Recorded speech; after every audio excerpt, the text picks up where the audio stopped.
Assalamualaikum warahmatullahi wabarakatuh. Perkenalkan, saya Rodato Aurora Riza Maulina dengan NIM 240808600101. Di sini saya akan menjelaskan tentang dunia mikroba.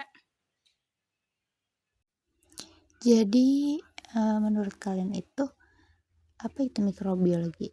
Nah, mikrobiologi itu ilmu yang mempelajari makhluk hidup mikroskopis seperti bakteri, archaea, virus, jamur, dan protista.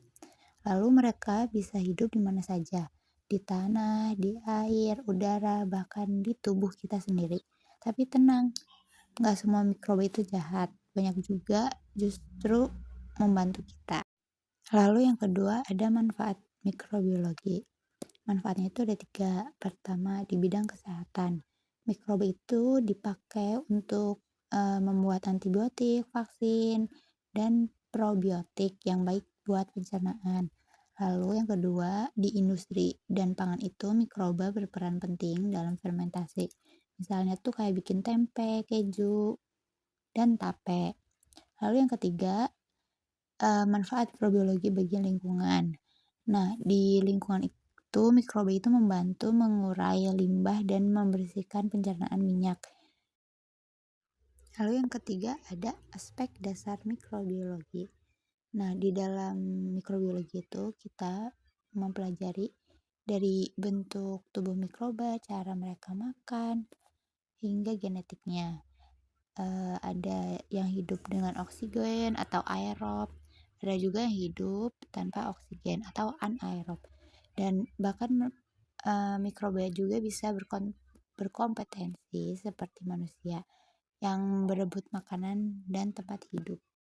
Yang keempat, ada cabang-cabang mikrobiologi. Jadi ilmu itu kan luas banget.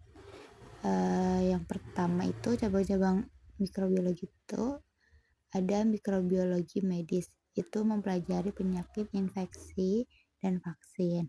Lalu yang kedua ada mikrobiologi industri. Ini tuh buat produk biofel dan antibiotik.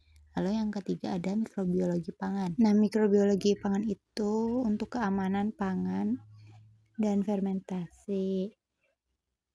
Lalu yang keempat itu ada mikrobiologi lingkungan. Seperti daur geokimia ini tuh kayak daur ulang unsur di alam. Dan yang kelima ada karakteristik mikroba. Karakteristik mikroba itu ada 3. Yang pertama ada bakteri. Nah, bakteri itu merupakan organisme uniseluler prokariotik dengan dinding sel peptidoglikan. Nah, bakteri itu makhluk uniseluler yang bisa hidup di mana saja. Lalu bakteri itu reproduksinya itu secara biner atau membelah diri menjadi 2. Bakteri itu hidupnya bebas di berbagai lingkungan dan berperan penting dalam dekomposisi, fermentasi, serta beberapa bersifat patogen. Yang kedua ada archaea. Archaea itu termasuk prokariot, tetapi itu berbeda dari bakteri karena tidak memiliki peptidoglikan dalam dinding selnya.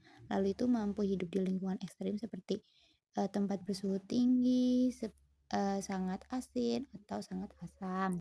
Archaea juga tidak menyebabkan penyakit dan juga banyak berperan penting dalam siklus biokimia dan ekosistem yang ekstrim. Yang ketiga ada virus. Nah, virus ini tuh unik banget. Soalnya tuh cuma bisa hidup di dalam sel makhluk lain dan dia itu kayak penumpang gelap.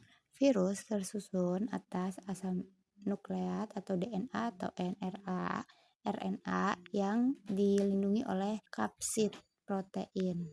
Virus tidak memiliki metabolisme sendiri sehingga tidak dianggap makhluk hidup sejati. Lalu selanjutnya ada prokariotik versus eukariotik. Karakteristik inti sel prokariotik itu tidak ada inti sejati. Kalau di eukariotik itu ada inti sejati. Pada prokariotik DNA-nya itu sirkular, sedangkan pada eukariotik itu linear.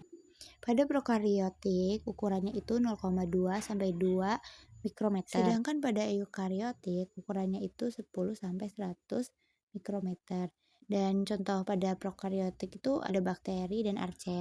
Sedangkan pada eukaryotik itu contohnya ada jamur dan protista. Dan yang ketujuh ada mikroorganisme eukaryotik. Yang pertama itu fungi atau jamur.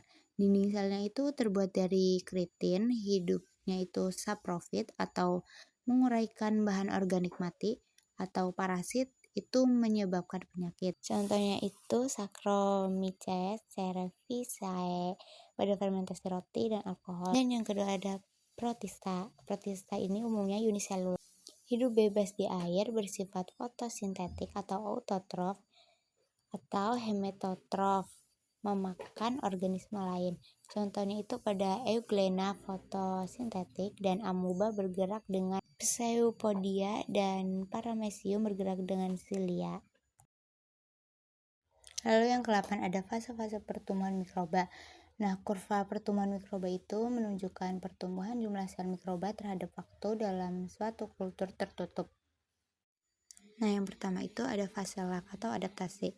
Fase lag ini adaptasi ke lingkungan baru. Dan yang kedua itu ada fase log, memulai berkembang baik cepat banget. Lalu fase stasioner itu makanannya menipis, jumlah hidup dan matinya itu seimbang. Lalu yang keempat itu ada fase kematian. Nah, di fase kematian itu nutrisinya habis, banyak yang mati. Jadi kayak manusia juga ya, ada masa tumbuh dan jaya lalu menurunnya seperti kita manusia. Lalu yang kesembilan ada kultivasi mikroba. Untuk menumbuhkan mikroba itu kita pakai media padat kayak agar atau media cair seperti kaldu. Tapi kita tuh harus hati-hati banget kalau pakai teknik aseptik biar nggak ada mikroba liar yang ikut nimbrung. Lalu nutrisi pentingnya itu ada C, N, Fe, Zn, vitamin, dan faktor pertumbuhan. Lalu yang ke-10 ada peran bakteri dalam kehidupan sehari-hari. Nah, banyak banget contoh mikroba yang bermanfaat. Yang pertama itu yang menguntungkannya itu ada Lactobacillus acidophilus. Ini tuh buat yogurt dan pencernaan. Dan yang ketiga itu ada Rhizobium, bantu tanaman dapetin nitrogen. Dan yang ketiga ada Bacillus thuringiensis, jadi pepsida alami. Tapi juga ada yang merugikan kayak Salmonella typhi, penyebabnya itu tifus, dan tuberkulosis, penyebabnya itu TBC. Sekian penjelasan dari saya tentang dunia mikroba. Terima kasih, mohon maaf apabila ada kesalahan.